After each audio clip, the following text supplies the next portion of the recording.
Isang mapagpalang gabi po sa bawat isa. Salamat sa Panginoon po sa oras na ito sapagkat tayo po ay magkakasama uli upang ating purihin ang Panginoon sa kanyang kabutihan at katapatan, pag-aralan ng kanyang salita at ipanalangin ang mga kahilingan ng bawat isa. Ngayon pong gabi mga kapatid ay patuloy nating ipanalangin ang ating pong missionary pastor doon po sa Kamiging, si Pastor Jonard. At alam po natin last week ay inilibing na po ang kanyang yumaon na may bahay at ipanalangin po natin ang katatagan, ang kaaliwan sa kanya at maging sa dalawa niyang anak. Ano po, sapagkat napakahirap po ng kalagayan nila ngayon. Pero alam po natin, alam ng Panginoon ang nangyayaring ito at may matuwid siyang plano. Kaya atin pong patuloy na sila ay ipanalangin. Sa gabi ding ito, ipag-pray po natin ang recovery ng Pastor Toto. Ano po, sapagkat kahapon, siya po ay nagkaroon ng laser surgery sa kanya pong ureter. Ano po, may bato po na nakabara doon sa kanyang ureter, kaya kailangan po itong tanggalin. Pag-pray po natin ng mabilis na recovery, ang financial needs po nila. Okay po? Ganun din po ipanalangin natin. Marahil ay inyo na pong narinig, nakita, napanood sa TV ang nangyayari po ngayon sa Israel, no, ang gera na nagaganap po ngayon against sa grupo ng Hamas, no, na ito po ay nasa Gaza. Kaya patuloy po nating ipanalangin na hindi na ito lumaki at wala nang mamatay ng mga inosente at magkaunawaan sila kung ano man ang kanilang dapat pag-usapan at pagkasunduan. Ano po?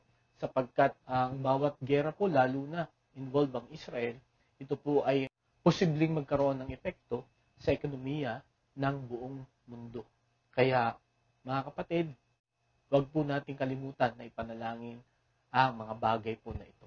Sa atin pong pagpapatuloy, atin na pong buksan ang atin pong mga Bibles sa Matthew chapter 14, verses 28 to 31. Matthew 14, 28 to 31. Ang sabi po dito, Lord, if it is you, Peter replied, tell me to come to you on the water.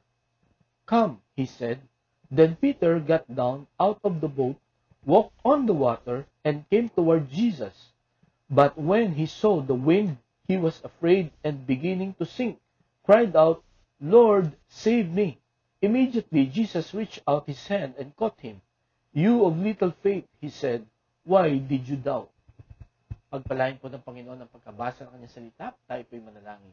Panginoon, sa gabing ito, kami po ay nagpupurit ng papasalamat sa kabutihan mo, sa katapatan mo sa amin, sa inyo po, Panginoong patuloy na pag-iingat at pangunguna sa buhay namin.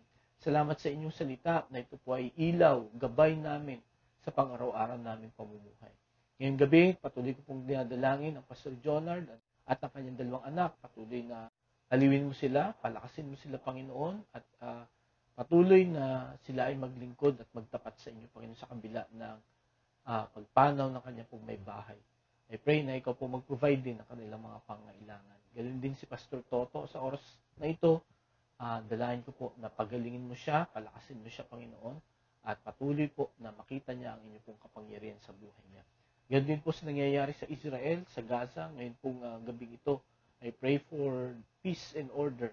Sana po ay mabawasan na o mawala na ang patayan, ang kaguluhan sa lugar na ito at wala nang masira ng mga structures, Panginoon, sapagkat tunay po na napakalaki ng magiging epekto sa bawat buhay ng mga affected dito at maging ang buong mundo, Panginoon. Kaya ikaw po ang manguna, ikaw po ang magbigay ng kapayapaan at katahimikan sa lugar na iyon. Sa gabi ito, sa pag-aaral namin yung salita, muli mo kaming turuan kung paano po mananalangin at makita namin ang kahalagahan ito sa aming pong buhay. Kaya, samahan mo kami sa aming pag-aaral. Ito aming dalangin sa pangalan ni Jesus. Amen. Meron po ba kayo na karanasan sa inyo pong buhay na hindi nyo po ikakahiya or ikinakahiya na ikwento? Or, in other words, kayo po ay proud, no po, na ito po ay inyong ikwento kahit kanino, ikwento nyo ito sa inyong mga anak, sa inyong mga apo, at sa inyong kaapu-apuhan. Ito pong natapos na Asian Games po sa basketball, alam po natin na nanalo ang ating pong bansang Pilipinas no, after 61 years, no po, ay nag-champion po muli ang Pilipinas dito po sa Asia, no, nakakuha po ng gold.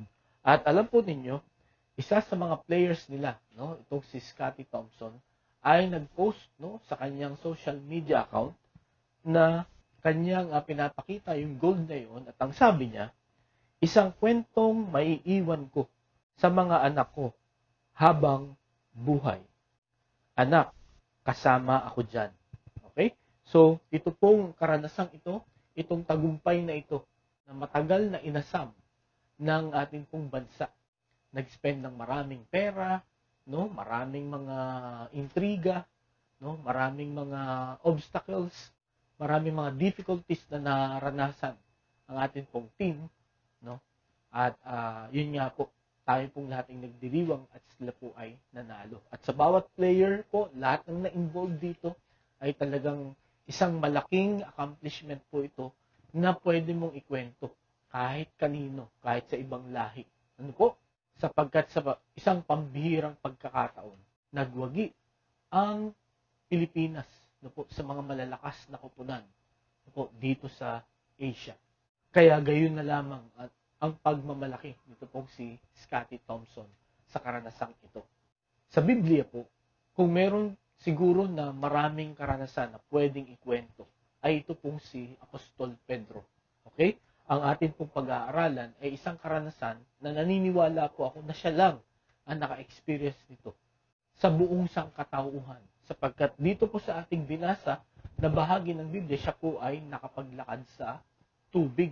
No po? Bagamat panandalian lamang, dahil sa siya po ay na-distract at siya po ay na-discourage, natakot sa lakas ng hangin at ng alon. No po?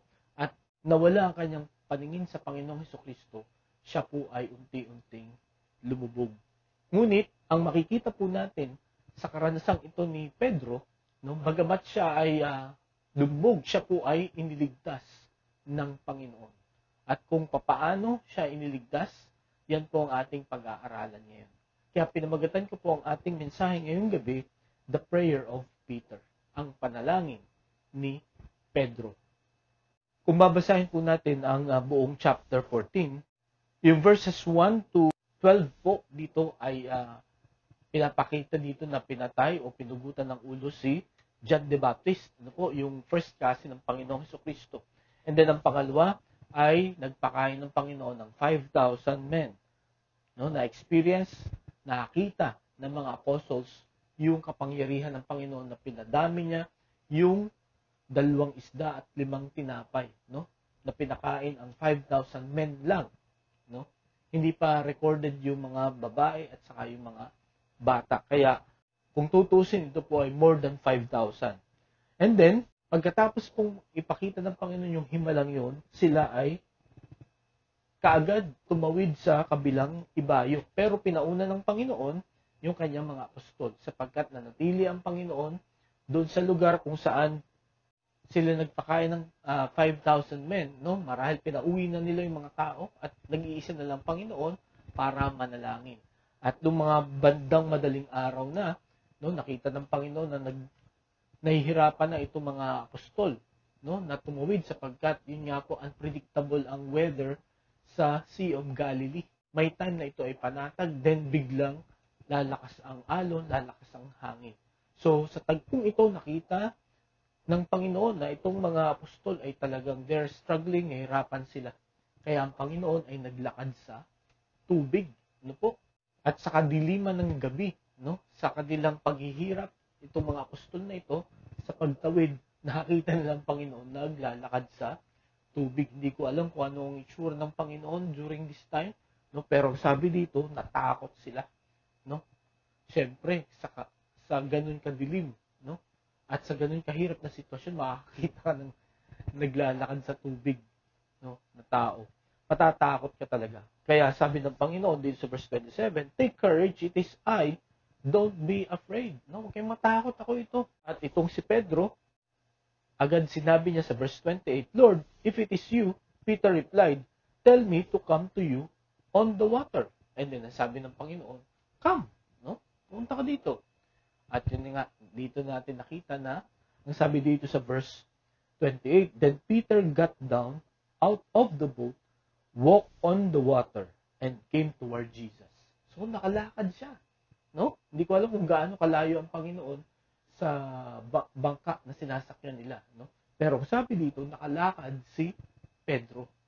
Okay? Marahil sa kalagitnaan, nung malapit na marahil na maabot niya ang Panginoong Jesucristo, napatingin siya sa alon, no? Sa hangin.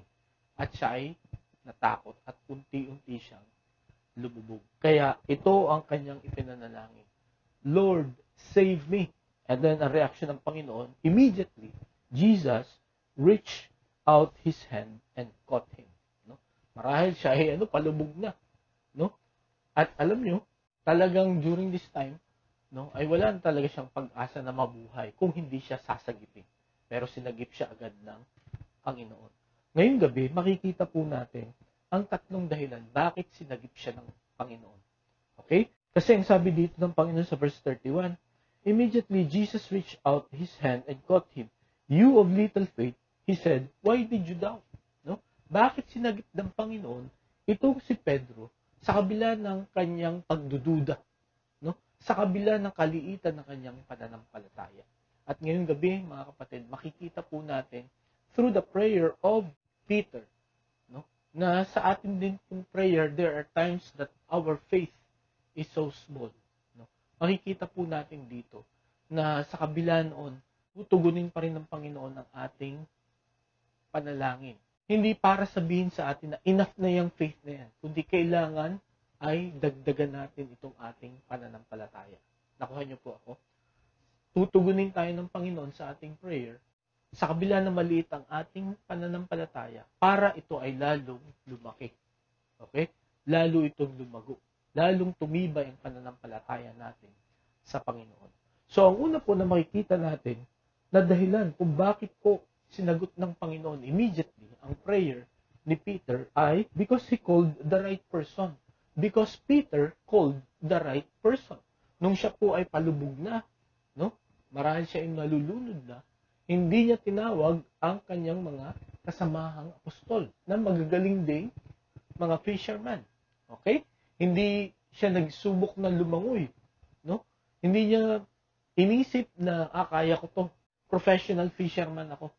Maraming beses ko nang na-encounter itong ganitong lakas ng alon. Okay? At ako ay nakaligtas hanggang sa puntong ito. No? Hindi niya inisip yun. No? Again, hindi siya tumawag doon sa kanyang mga kasamahan, ng mga apostol, ng mga fisherman. Marahil na doon si James, si John, no? Si Andrew, no? Sa bangka. Pero hindi niya tinawag yun. Sapagkat sa isip niya, katulad niya, ay hindi rin nila maililigtas ang kanilang sarili at maging siya. No? Tumawag siya sa Panginoon. Sabi niya, Lord, save me. Okay? Yung Lord tumutukoy sa Panginoong Jesucristo. Po. At ito po ang gusto ko na makita natin. No? Ipaalaala sa bawat isa atin. Alam kong marami na tayong narinig na mensahe. Alam na natin na pagka tayo nakakaranas ng mga pagsubok, dapat ang Diyos ang ating tawagan. No? Again, ito po ay paalala sa atin. No? Na kahit anumang sitwasyon natin, kung feeling natin tayo lumulubog na rin, no? Sa mga problema, no? Sa mga suliranin, sa mga kaguluhan na nararanasan natin, no? Sa bansa natin, maging sa ibang bansa, no? Nalulunod na tayo. Hindi na natin alam kung ano ang solusyon, no? Hindi na natin alam kung tayo pa ay lulutang pa, no? Or tuloy-tuloy na bumulusok. Si Pedro ang kanyang ginawa. He called the right person. Okay? Ganun din po tayo mga kapatid, the right person, no? To call during the times of difficulty. When we feel that we are sinking, the right person is the Lord Jesus Christ. Sapagkat siya lang po ang makakatulong sa atin. Ang sabi po dito sa John 16 verse 24, Until now you have not asked for anything in my name. Ask and you will receive, and your joy will be complete. Okay? So napakagandang encouragement ito ng Panginoong Jesucristo sa mga apostol. Sabi niya, hanggang ngayon hindi pa kayo humihingi sa akin ng kahit ano. Humingi kayo sa aking pangalan, no? In my name. And you will receive, and your joy will be complete. Okay? makukumpleto, no, yung inyong kagalakan pagka humingi kayo sa pangalan ko. Okay? At dito nga po sa karanasan ni Pedro, no, ang tinawag niya ay ang Panginoong Hesukristo. Lord, save me. Mga kapatid, ang gusto ko pong ipaalala din sa gabing ito, ang Panginoon ay may sariling paraan at panahon ng pagtugon. No? Dito po, ang kanyang pagtugon ay immediately, instantly, no? Agad-agad. Okay? Pero may times din na ang Panginoon, dahil nga may sariling timing, no, and way ang Panginoon sa pagtugon, may times na hindi agad siya tumutugon. Katulad na lang kay Jonah, no? Nung siya po ay tinapon sa dagat, okay? Siya ay lumubog tapos merong isda, no? Malaking isda na lumulun sa kanya. Then after that, naging payapa ang dagat. Okay? So, ganung paraan ang ginawa ng Panginoon. Kung inyo pong maalala yung mensahe natin last Sunday, si Shadrach, Meshach, and Abednego, no? Hinayaan muna ng Panginoon na itali sila and then ihagis doon sa pugon. And then saka dumating ang Panginoon. Bakit po ganun ang paraan ng Panginoon? Ang sabi po sa Isaiah chapter 55 verses 8 and 9. For my thoughts are not your thoughts, neither are your ways my ways, declares the Lord. As the heavens are higher than the earth, so are my ways higher than your ways, and my thoughts than your thoughts. No? Sapagkat ang karunungan, no, ang kaalaman ng Panginoon ay mas mataas, no, kaysa sa kaalaman po natin. Yung paraan niya ay mas mataas, no? Yun po ang pinakamabuti, no? Kaya dapat pagtiwalaan natin ang Panginoon sa kanyang timing at sa kanyang paraan. At kaya wag po tayong magtampo, wag tayong magduda, no? Wag po tayong matakot. Kung parang yung ating pong pinapanalangin ay hindi agad sagutin ng Panginoon, no? Sapagkat again, meron siyang tamang paraan at panahon sa kanyang pagtugon. Dito po sa experience ni Peter, tumugon agad ang Panginoon, no? At marami rin po akong mga pinanalangin sa akin pong buhay na tinugon agad ng Panginoon. At meron din akong mga pinanalangin na hindi agad tinugon ng Panginoon. At meron din akong pinanalangin na hindi na tinugon ng Panginoon. Bakit po? Sapagkat ang karunungan ng Panginoon ay mas higit, no, kaysa sa karunungan ko. Ang kalooban ng Panginoon ay mas higit sa kalooban ko. At marami din sa atin ang ganun, no? May mga panalangin tayong sinagot agad, meron tayong mga panalangin na hindi agad sinagot, at meron din tayong mga prayers na hindi na sinagot. Kung ganun po ang ating karanasan, patuloy po tayong magtiwala sa Panginoon, sapagkat ang tugon ng Panginoon ay para po sa ikabubuti ng bawat isa sa atin. Bagamat hindi po natin ito maintindihan agad, but later on, the Lord will reveal His purpose kung bakit po nangyari ang mga bagay na yun. So, bakit po iniligtas ng Panginoon si Pedro? No? Bakit tinugon ng Panginoon ang kanyang panalangin immediately? Because He called the right person. Ngayong gabi mga kapatid, pagka tayo ba ay may mga problema, sino agad ang ating naiisip na tawagan? Hinga ng tulong. Si Pedro, ang una niyang tinawagan ay ang Panginoon. Kaya ngayong gabi mga kapatid, anuman ang kabigatan natin sa oras na ito, tawagan agad natin ang Panginoon. Sapagkat ang promise niya dito sa John chapter 16 verse 24, no, siya ay tutugon upang ang ating kagalakan ay makumpleto. Okay po? Ang pangalawa, hindi lamang because He called the right person. Second, He cried a sincere plea. No? Siya ay umiyak ng totoong pagmamakaawa. No?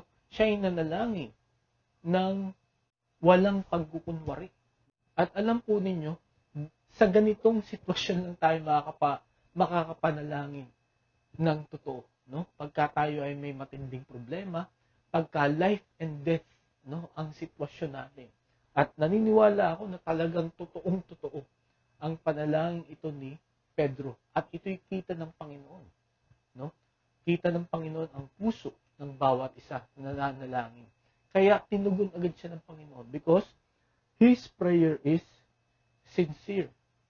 Ang ibig sabihin po ng sincere, without pretension, without hypocrisy, with honesty and desperation. No? Yun po ang gusto ng Panginoon na maging attitude natin pagka tayo po ay nananalangin. Ang sabi po sa Matthew chapter 6, verse 7, "And when you pray, do not keep on babbling like pagans, for they think they will be heard because of their many words." Ang sabi po sa Matthew chapter 6, verse 5, "And when you pray, do not be like the hypocrites, for they love to pray standing in the synagogues and on the street corners to be seen by men. I tell you the truth, they have received their reward in full." And then sa verse 7, "And when you pray, do not keep on babbling like pagans, for they think they will be heard because of their many words." So, pansin nyo for they think they will be heard for their many words. So, pagka daw tayo mananalangin, iwasan natin yung maraming salita, paulit-ulit na salita. Yun po ang ibig sabihin dito. No? Sapagkat, ang sabi niya, huwag nilang isipin na sila'y pakikinggan. Okay? Sapagkat ito pong klase ng pananalangin na tinutukoy dito ng Panginoon ay prayer of hypocrites. No? Yung pagkukunwari lang. No? Hindi sincere. No? Pakitang tao lang. Okay? At ang sabi dito ng Panginoon, hindi sila pakikinggan. Kaya mga kapatid, kung ang ating pong panalangin, no, or yung ating pagiging prayerful, ay para i-display lang natin, ipakita natin na tayo ay prayerful, tayo ay spiritual, no, hindi po tayo papakinggan. No? We need to be sincere in our prayers. No? Ano ibig sabihin ng sincere? Without pretension, without hypocrisy, with honesty and desperation. Katulad po ng panalangin ni Pedro. No? Talagang he was desperate. No? Kasi mamamatay na siya, malulunod na siya. Kaya sabi niya, "Lord, save me." Ngayong gabi mga kapatid, maganda na i-check po natin ang ating mga motives every time we pray. No? Are we sincere? Are we honest? No? Are we desperate when we pray?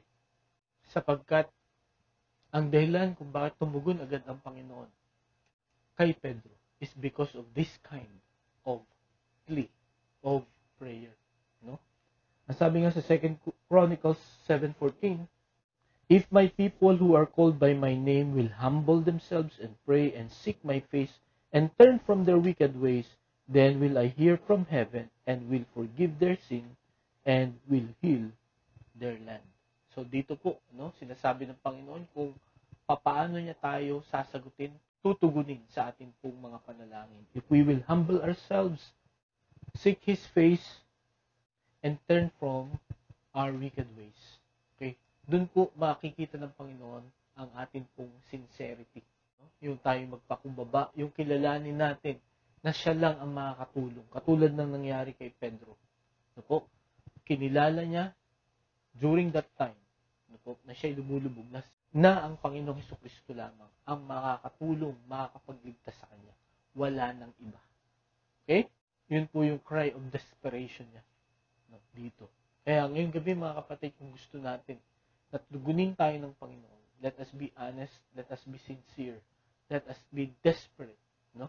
Let us humble ourselves to the Lord. Okay? Nawa ipakita natin sa Panginoon, no, na wala tayong ibang pwedeng asahan kundi siya lamang. At katulad ng ginawa ng Panginoon kay Pedro, because of his sincere plea, God answered him immediately. Okay po? So yun po ang pangalawa na makikita natin na dahilan kung bakit tinugon ng Panginoon ang panalangin ni Pedro. Ang una, because he called the right person. Second, because he cried a sincere plea. And then thirdly, he cooperated with Christ's procedure. He cooperated with Christ's procedure. So, siguro, mga tanong natin, saan yun? Nasaan yun? No? Saan dito nag-cooperate si Pedro no, sa procedure ng Panginoong Jesucristo? So, dito, makita natin sa verse 31, immediately Jesus reached out his hand and caught him. Okay? So, ang ginawa ng Panginoon, no, inabot niya yung kamay niya, no, at talagang iniligtas siya. Okay? So, dun natin makikita yung cooperation ni Peter. As I've said a while ago, no, he can swim, no, or he can tell God what to do. Okay? Na madalas yan din po ang ating ginagawa, no? Sinasabi natin kung ano ang dapat maging tugon ng Panginoon. Na pagka hindi nangyari yun, no, tayo po ay nagtatampo, tayo po ay nagdududa. Or pagka iba ang ginawa ng Panginoon, no? Pagka hindi yung gusto natin, hindi yung plano natin ang ginawa niya, tayo po ay nag-aalinlangan, no? At tayo po ay naghahanap ng ibang option, no? Nakuha niyo po ako.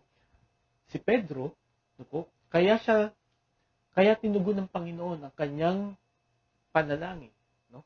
Sapagkat nung hinawakan siya ng Panginoon, nung sinagip siya ng Panginoon, no? Hindi siya pumalag, no?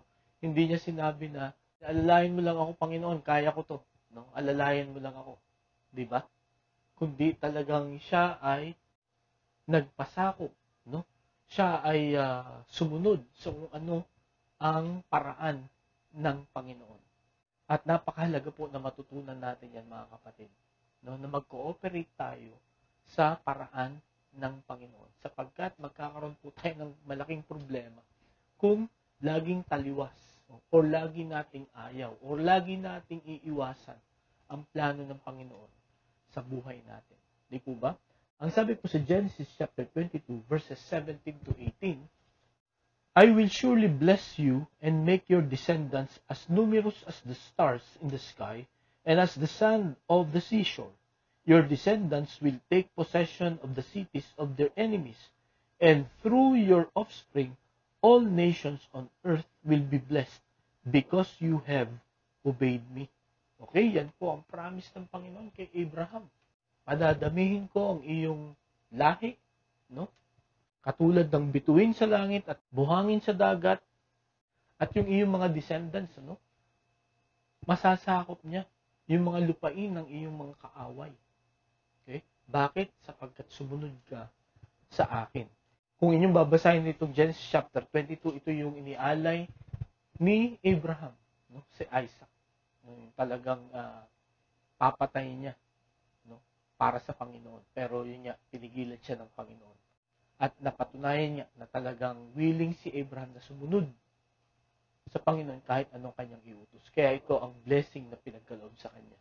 So, ganito ang mangyayari, no? If we will obey, if we will cooperate, no, sa plano ng Panginoon sa buhay natin. Si Peter, na-save siya because he cooperated, no, with Christ procedure. At ngayong gabi, mga kapatid, ito po ang nawa ay matutunan natin sa atin pong pananalangin. Gaya ng atin pong madalas naririnig, kaya po tayo nananalangin hindi para sabihin sa Panginoon kung ano ang gagawin niya, no? Or para hindi sabihin sa Panginoon na umayon siya sa kalooban natin. Kundi ang dahilan bakit po tayo nananalangin ay para malaman ang kalooban niya sa atin at yun po ang atin pong gawin.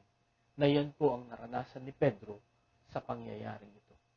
Ngayong gabi, mga kapatid, tinugon ng Panginoon ang maikling panalangin ni Pedro, no? Ngunit kahit na ito po ay maikli, no? Makikita po natin na he called the right person, no? He cried a sincere plea and he cooperated with Christ procedure, no? Kahit ito'y maikli, ito'y tinugon ng Panginoon.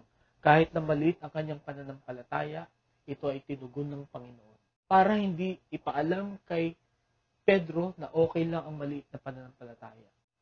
Hindi po yun ang makikita natin dito, kundi para dagdagan, para lumawak, tumibay, no, ang pananampalataya. Hindi lamang ni Pedro, hindi lamang ng mga apostol, kundi kahit tayo, mga kapatid, ay tumatag at tumibay ang pananampalataya natin sa ating pong Panginoon. At napakaganda ng nakalagay po dito sa verses 32 and 33. And when they climbed into the boat, the wind died down. Then those who were in the boat worshipped him, saying, "Truly, you are the Son of God." Okay? Dahil sa pangyayaring ito, nung na-realize nilang lahat na ang Panginoong Kristo ang anak ng Diyos. At ang sabi doon, they worshipped him. Sinamba nila ang Panginoon. Ngayong gabi, mga kapatid, sa bawat oras at bawat araw ng buhay natin, no? Sa atin pong pananalangin, ipapakita ng Panginoon na siya'y tumutugon sa panalangin at kanyang ipapakita ang kanyang kapangyarihan para sambahin po natin siya ng buong buo sa ating pong buhay. At pagdating po sa kaligtasan, tandaan po natin, ang Panginoong Hesukristo lamang ang makakapagligtas sa atin. Siya lang po ang may kakayahan para tayo ay iiwas sa kapahamakan at bigyan po ng buhay na walang hanggan. Kailangan lang po nating tanggapin na tayo makasalanan, pagsisihan ito, at tanggapin natin si Jesus bilang sarili nating tagapagligtas. Katulad po ni Pedro, niligtas siya ng Panginoon. Ililigtas din tayo ng Panginoon. Hindi lamang sa kapahamakan sa impyerno, kundi sa bawat pagsubok, bawat problema na nararanasan natin sa bawat araw. Kaya mga kapatid, ngayong gabi, nawa, huwag tayong makalimot, huwag tayong magsawa, at dapat unahin natin tawagan ang Panginoon sa kahit anumang sitwasyon na meron po tayo sa buhay na ito. Tayo po'y manalangin. Panginoon, salamat po sa paalala mo sa amin muli, buhat po sa salitang ito.